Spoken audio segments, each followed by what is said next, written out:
Very good morning. আজকে হলো 29শে December. এই যে আমাদের শুরু হয়ে গেছে মস্তান ভ্যালির রাফ প্যাচ। পুরো লাদাখ দেখো, প্রচুর প্রচুর বাইকার। সামনে আমাদের একটা টিভি কার যাচ্ছে।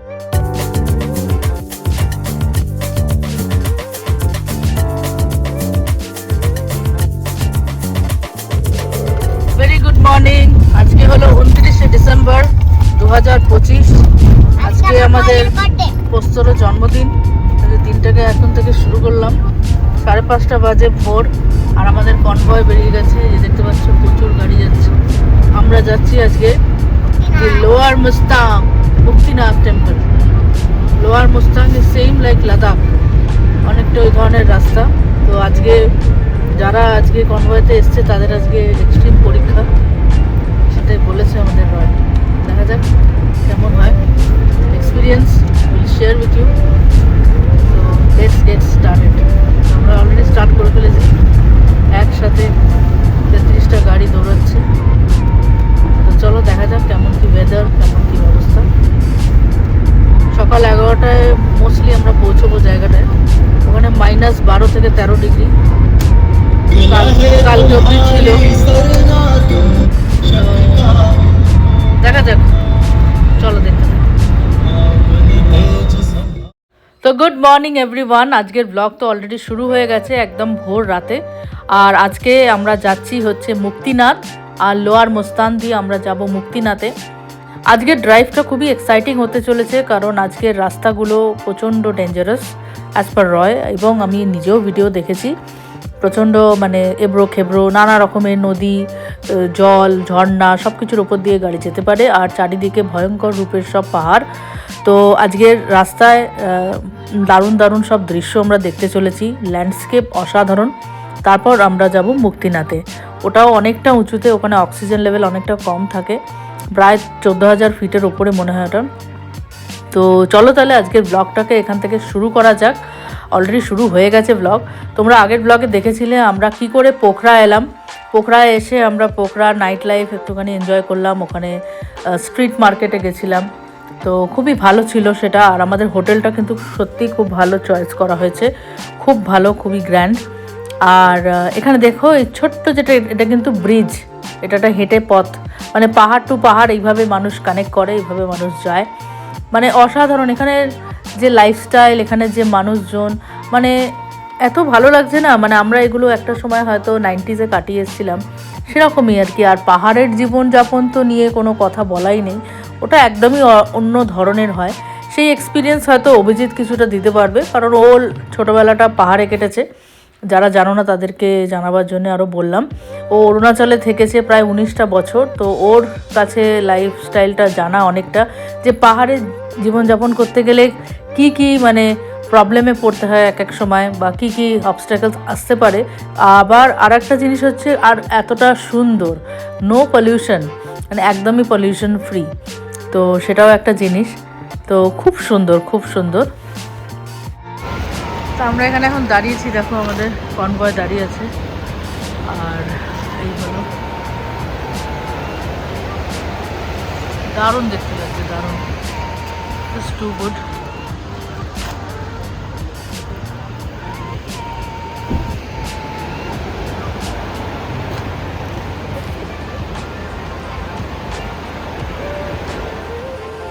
আমরা এখন মস্তান যাচ্ছি, মস্তান ভ্যালি।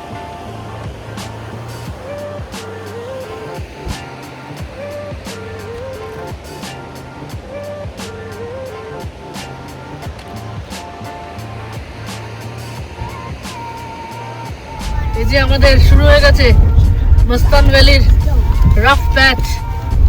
ও মাই গড, কোথা দিয়ে যাবে রে?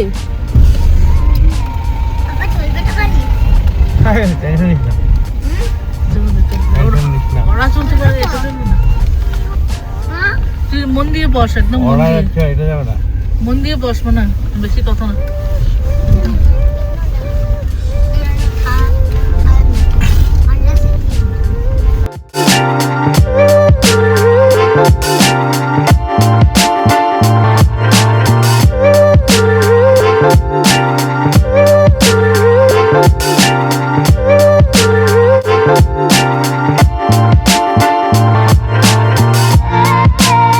প্রায় 3800 মিটার উচ্চতায় অবস্থিত এই মুক্তিনাথ মন্দির, যেটি হিন্দু ও বৌদ্ধ উভয় ধর্মাবলম্বীদের কাছে অত্যন্ত একটি পবিত্র ও জাগ্রত তীর্থস্থান।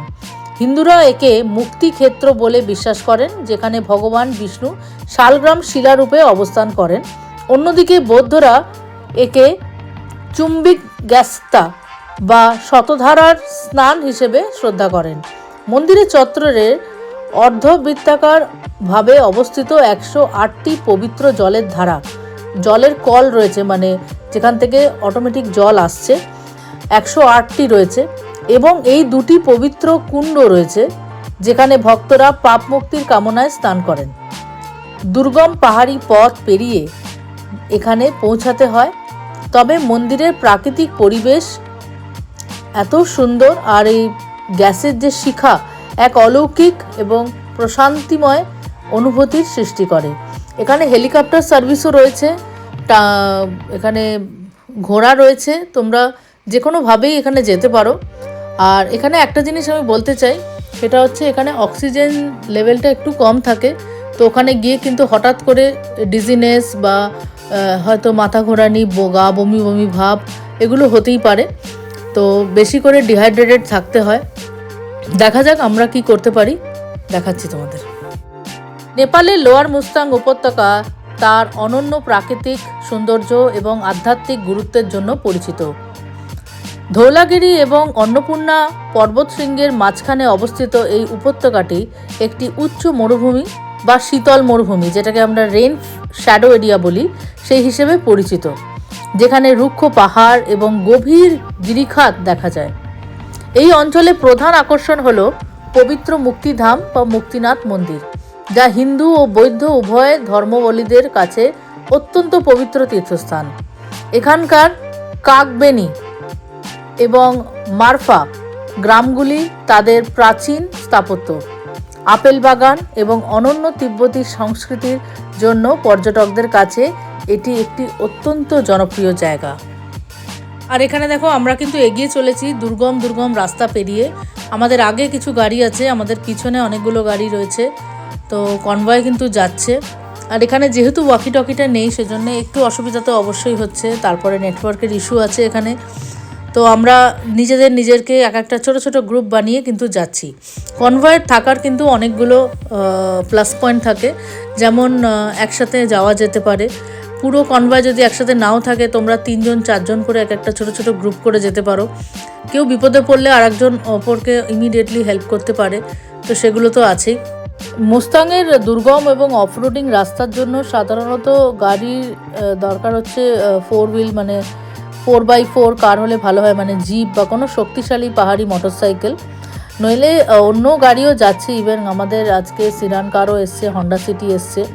তো ব্যাপার হচ্ছে যে তুমি কিভাবে গাড়িটাকে হ্যান্ডেল করছো, কীরমভাবে নিচ্ছ, কিন্তু একটু উঁচু গাড়ি হলে আর কি সুবিধে হয়। আর এখানে বর্ষাকালেতে মানে প্রচণ্ডভাবে ল্যান্ডস্লাইড হয়, ধসের ঝুঁকি প্রচণ্ডভাবে থাকে, তাই আর কি সতর্ক করার জন্যে এখানকার মানুষ বলে। আর দ্বিতীয়ত হচ্ছে এখানে কিন্তু ল্যান্ডস্লাইড এখনও হচ্ছে, ওপর থেকে কিন্তু গুড়ি গুড়ি পাহাড় থেকে পাথর পড়ছে, আমরা অনেকগুলো চোখে পড়লো আমাদের, পাথর কিন্তু পড়ছে। আর এখানে দেখো আমরা এখন দাঁড়িয়েছি, কারণ সামনে গিয়ে একটা বেশ কঠিন একটা উঁচু রাস্তা আছে, তো সেটার জন্য আমরা পুরো কনভয়টা কিন্তু এখন এখানে হোল্ড আছে। আমরা এখন ওয়েট করছি, একটা একটা করে গাড়ি পার করা হবে। খুবই সতর্ক করে করে ওই জোনটাকে পার করা হচ্ছে। আমরা পেরিয়ে গেছি, পেরিয়ে তো দেখো রাস্তা তো দেখতেই পাচ্ছি না, মনে হচ্ছে কি কোথা দিয়ে যে যাচ্ছি, মাটির ওপর দিয়ে, পাথরের ওপর দিয়ে, ঝর্ণার ওপর দিয়ে আমরা যাচ্ছি, মানে সত্যি রাস্তা কিন্তু বেশ দুর্গম। আর আমাদের আগে কিন্তু একটা ইভি গাড়ি আছে, ওকেই আমরা ফলো করছি, আমরা চাইছি না ওকে ওভারটেক করে কোথাও যেতে। আমাদের আগে অ্যাকচুয়ালি 2টো ইভি গাড়ি আছে, তো ওদের পিছনে আমরা 3 নম্বর গাড়ি যেটা ফলো করছি। আর এখানে দেখো পুরো ভেজা, ল্যান্ডস্লাইড হয়েছে। এখানে কিন্তু মানে মোটামুটি টার্গেট রাখতে হয় যে 5:30টার মধ্যে, মানে 4টের সময় তো এমনিতে অন্ধকার হয়ে যাচ্ছে, তো আমাদের টার্গেট হচ্ছে তাড়াতাড়ি যা দেখার দেখে নিচে নেমে আসা এবং পোখরার হোটেলে ফিরে আসা, তো সেটাই চেষ্টা করছি। এখানে পাহাড়ে একটা কি ডিসঅ্যাডভান্টেজ, সেটা হলো একটা কিছু মানে উল্টোপাল্টাভাবে যদি গাড়ি ঢুকে যায় অন্য দিক দিয়ে, তাহলে তোমাদের পুরো রাস্তাটা কিন্তু জ্যাম হয়ে যাবে। তখন কোনোভাবেই রাস্তা কাটানো সম্ভব নয়। ওই যে ওয়াটারফলটা দেখো, তোমাদের দেখাই, ভেরি বিউটিফুল। এই যে এটাকে হচ্ছে রূপসে ওয়াটারফল, নাইস বিউটি।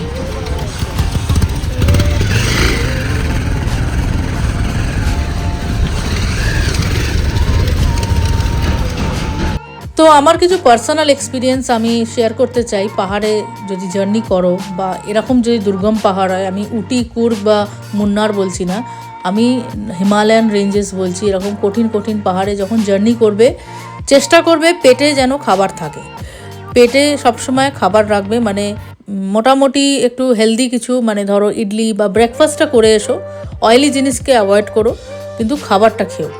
তার সাথে হচ্ছে প্রচুর ডিহাইড্রেটেড থাকো, জল খাও, ওআরএস খাও, এ ধরনের জিনিসগুলো খাও, মানে নিজেকে প্রচণ্ডভাবে ডিহাইড্রেটেড রাখতে হবে, কারণ যত ওপরে উঠতে থাকবে তোমার শরীর আর গা গুলোতে থাকবে। অনেকের বমির ধাত থাকে, দেখো বমির ধাতটা হচ্ছে তোমাকে অভ্যেসের ব্যাপার। তুমি যত গাড়ি চালাবে, যত অভ্যেস করবে, যত তুমি এরম উচ্চতার অ্যালটিটিউডে যাবে, তোমার শরীর নিজস্ব একটা ধাতস্থতে পরিণত হবে। আর এখানে একটা অ্যালটিটিউড সিকনেস অবশ্যই কাজ করে যত তুমি ওপরে উঠবে, কারণ দেখতে পাচ্ছ ল্যান্ডস্কেপটা এত মারাত্মক, জল ছিটছে, পাহাড় মানে একদম গায়ের ওপর ঢলে পড়ছে, রাস্তা প্রচণ্ড সরু রাস্তা, প্রচণ্ড টার্নিংস আছে, এঁকো বাঁকো পথ চারিদিকে। তো এখানে অনেক সময় কি হয়, বেশি মানে উত্তেজিত হয়ে গেলে, বেশি শরীরটাকে এনার্জিটা বের করে দিলে, তখন শরীরে গা গুলোনি স্টার্ট হয়ে যায়। তো এটা হচ্ছে অভ্যেসের ব্যাপার, যেটা বললাম, সেটা পাহাড়ে যাওয়ার আগে তোমাদের অবশ্যই ছোট ছোট কিছু পাহাড়ে অভ্যেস করতে হবে। কিছু হেয়ারপিনওয়ালা পাহাড়ে, যেরকম আমাদের ওখানে উটি আছে, কোডাইকানাল আছে বা ইয়ালাগিরি আছে, এগুলোতে তোমাদের অভ্যেস করতে হবে যে এই হেয়ারপিনগুলো নিলে, এই টার্নিংগুলো নিলে আমি কেমন থাকছি। আর নইলে ডাক্তারের কাছে গেলে বমির ওষুধও পাওয়া যায়, সেটা কোনো ব্যাপার না, সেটাও তোমরা খেয়ে নিতে পারো এমন কোনো দুর্গম জার্নি করলে। একটা মেন প্রশ্ন যেটা অনেকে আমাকে করেছে, সেটা হচ্ছে আমি এত ছোট বাচ্চা নিয়ে কী করে যাই বা কী করে গেলাম। সেটা হচ্ছে আমার মেয়েকে আমি একদম ছোট থেকে, বলতে পারো 6 মাসের থেকে আমি রোড ট্রিপ করি। আমি ফার্স্ট রোড ট্রিপ করেছিলাম যখন ও প্রায় 6 মাস মতো বয়স ছিল। আমি গেছিলাম হচ্ছে চিকমাঙ্গলুর গাড়ি করে, তখন আমাদের কুইড গাড়ি ছিল, আমরা কুইডে করে আমরা চিকমাঙ্গলুর গেছিলাম। তো সেই থেকে সেই গাড়িতে চড়ার যে অভ্যেস, সেটাকে আমি করেছি। আমি সবসময় ওকে কমফোর্টেবলি রাখি, এই নয় যে ওর খুব কষ্ট হচ্ছে, সেটা নয়। আমার গাড়িতে পর্যাপ্ত খাবার, ওআরএসের ড্রিঙ্ক, জল সব কিছু আছে, কিন্তু ও কিন্তু সমানে খাচ্ছে। ওকে আমি এমনভাবে রেখেছি যাতে ও মানে সবসময় কিছু না কিছু খাচ্ছে, আর খুব হেলদি, এই নয় যে চিপস বা কেক বা এই ধরনের কিছু সুগারি খাবার। আমি ধরো মাখনা রেখেছি, আমি কিছু মিলেট পাঁপড় বা ওই ধরনের কিছু রেখেছি, একটু নোনতা জাতীয় রেখেছি, মিষ্টি জাতীয় তো অবশ্যই আছে, ফ্রুটস আছে। অনেক সময় দেখবে এখানকার অরেঞ্জ তো খুব বিখ্যাত, ওই অরেঞ্জ খেলে অনেক সময় খুব ভালো লাগে, মানে ডিহাইড্রেটেডও থাকে যায়।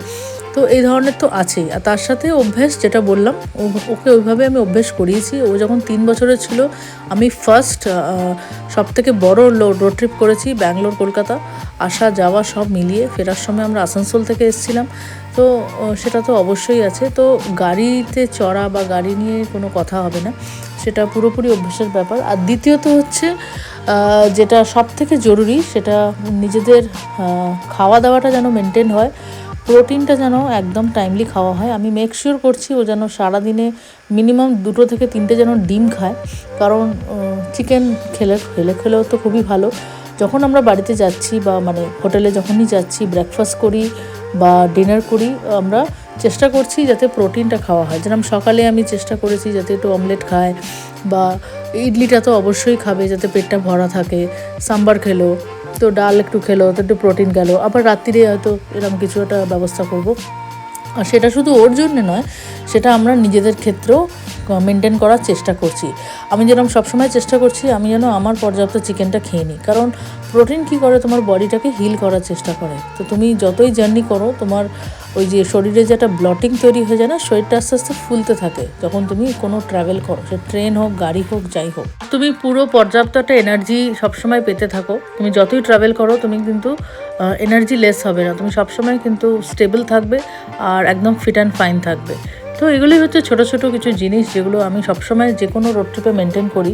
দেখো ছোট ছোট রোড ট্রিপে এত ভাবতে হয় না, কিন্তু এটা একটা প্রায় 15 দিনের রোড ট্রিপ আমরা করছি। খাওয়া দাওয়া ঘুম দুটোই ভীষণভাবে ইম্পর্টেন্ট।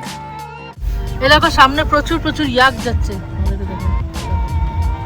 ইয়াক যাচ্ছে, ইয়াক ইয়াক ইয়াক ইয়াক প্রচুর টি শার্ট বিক্রি হচ্ছিল, ইয়াকরা ক্রস করছে রাস্তায়। দেখো দারুণ বিউটি, দারুণ নেপালের দারুণ বিউটি, মানে অসাধারণ দেখতে লাগছে। তোমাদের দেখাচ্ছি ভিডিও। আমরা এখন আরো যাচ্ছি, মুক্তিনাথের দিকে যাচ্ছি।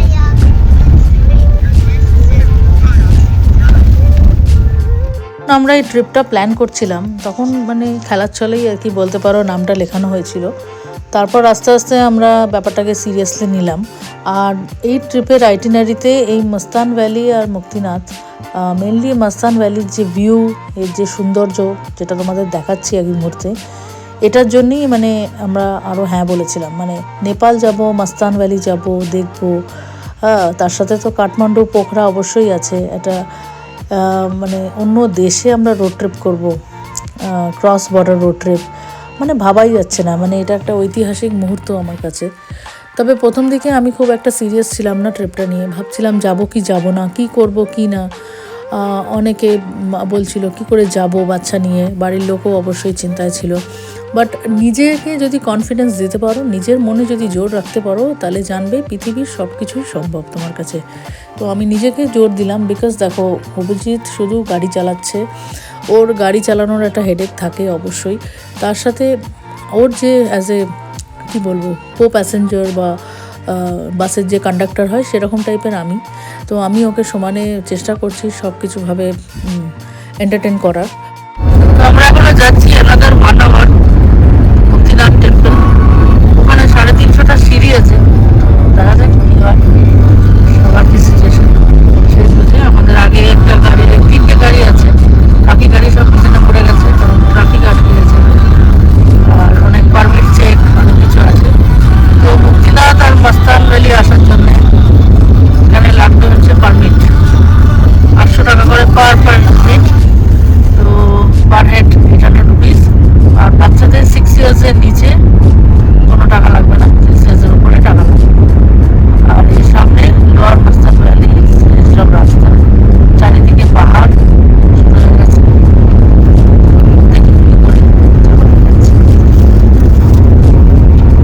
একটা ওয়েবসাইট আছে, ওর দিয়ে পারমিটটা দিতে হয়, ডিটেলস আমি দিয়ে দেবো। এটা একদম লাদাখ, মানে ইন্ডিয়ার লাদাখ যেটা, তারই বোধহয় পার্ট এটা না? দারুণ, কি বিউটি! ও চোখ ধাঁধিয়ে যাচ্ছে।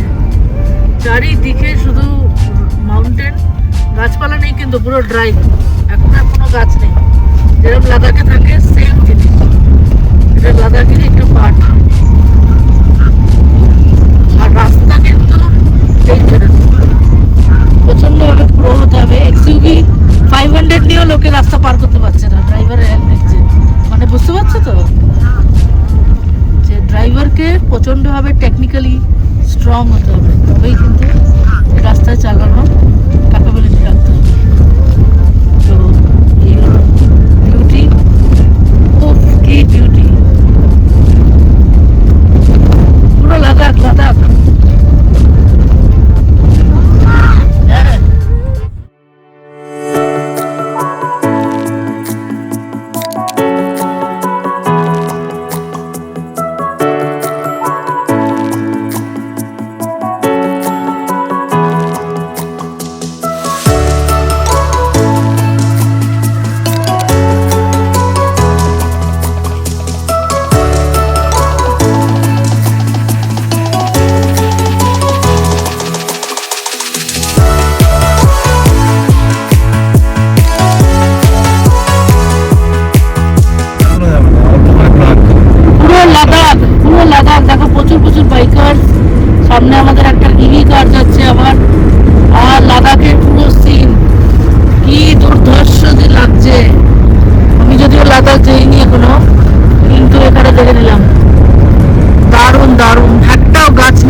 এত সব সময় চোখ খুলে আছে, যত ভিডিও নিয়ে নিয়ে মোবাইলে ডেটা শেষ হতে চললো। এত সুন্দর, এত সুন্দর। অবশ্যই কেমন লাগছে তোমার? ভালো। কি করেছো তুমি সকাল থেকে?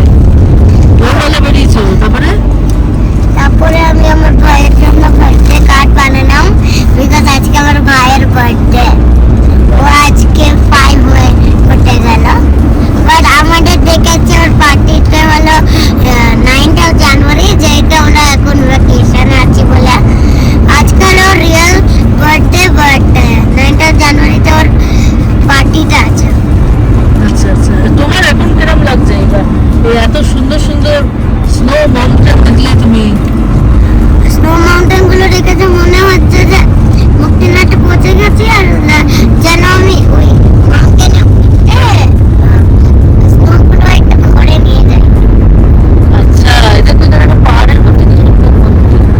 ও আমার দেখ বলি, দেখ আমার লেফট সাইডে ও বিউটি, কি দারুণ, কি দারুণ লাগছে।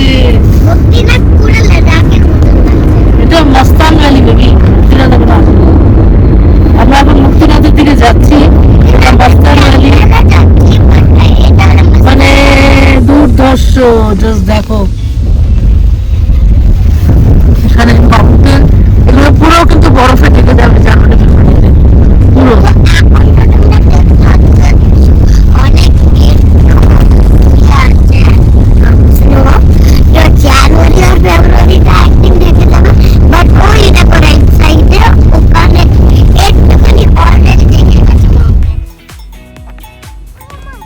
এ দেখো ইয়াক, ও বাবা বাবা,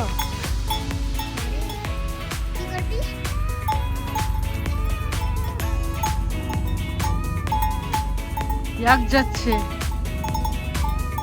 দেখো আমরা এখানে দাঁড়িয়ে আছি, আর এই যে অবিশ্বরা, অবিশ্বরা, এই হলো ভিউ, সুন্দর। আসলে আমরা মুক্তিনাথের দিকে গেলাম, আধা রাস্তা গিয়ে আমাদের ফিরে আসতে হলো, কারণ ওখানে বারণ করছে যে বাচ্চাদের নিয়ে না যেতে, অনেকটা ট্রেকিং আছে, ওর শ্বাসকষ্ট হতে পারে। দেখো হেলিকপ্টার যাচ্ছে তোমাদের কাছে, এখানে হেলিপ্যাড আছে, হেলিপ্যাড থেকে তারপরে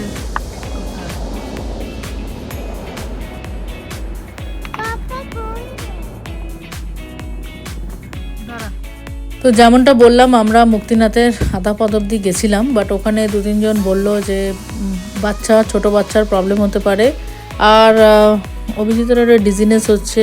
আমি হয়তো ঠেলে ঠেলে চলে যেতে পারতাম, আর মেয়ের দেখলাম ঠোঁটগুলো সাদা হয়ে যাচ্ছে, কারণ এখানে না মানে বেশিক্ষণ দাঁড়ানো যাচ্ছে না। চেষ্টা করলে যাওয়াই যায়, কিন্তু ট্রেকিং রয়েছে প্রায় 2 কিলোমিটার, মানে এরকম খারাপ পথ রয়েছে, তারপরে 450 সিঁড়ি রয়েছে। তো এটা হলো মুক্তিনাথের গ্রেট, সেটা তোমাকে দর্শন করালাম। তো মেবি নেক্সট টাইম কোনো সময় আবার হয়তো আসবো, তখন অবশ্যই দর্শন করব।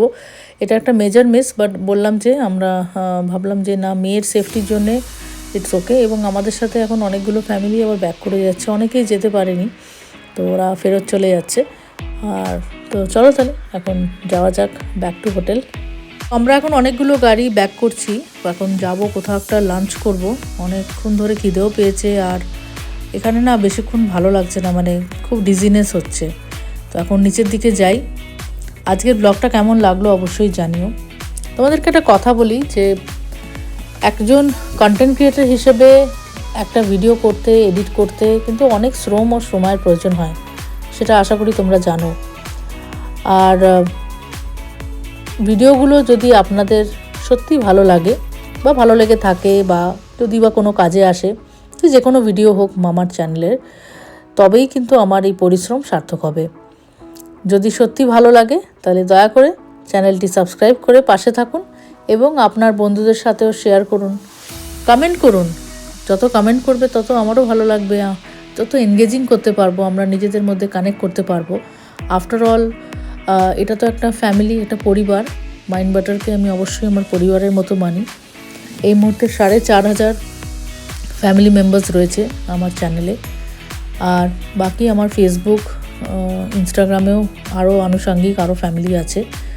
তো আশা করি তোমাদের পাশে থাকতে পারবো, তোমাদের আরও নতুন নতুন ইনফরমেশন দিতে পারবো। তো আজকের ব্লগটা এত দূরই থাক, কারণ এই মুহূর্তে আমরা আটকে গেছি একটা বিশাল বড় জামে। আগে একটা কোনো ল্যান্ডস্লাইড হয়েছে, সেজন্যে প্রচণ্ডভাবে জাম হয়েছে, আর সেই জন্যে আমি এই ছোটো ব্রিজটাতে ঘুরতে বেরিয়েছি। আর এই যে বিশাল বড় জামটা দেখতে পাচ্ছ, সব গাড়ি দাঁড়িয়ে আছে। তো নেক্সট ব্লগে দেখাবো কী করে আমরা বাড়ি ফিরলাম আর কিভাবে আমরা এই ল্যান্ডস্লাইডের জ্যামটাকে কাটাতে পারলাম। দেখা হচ্ছে।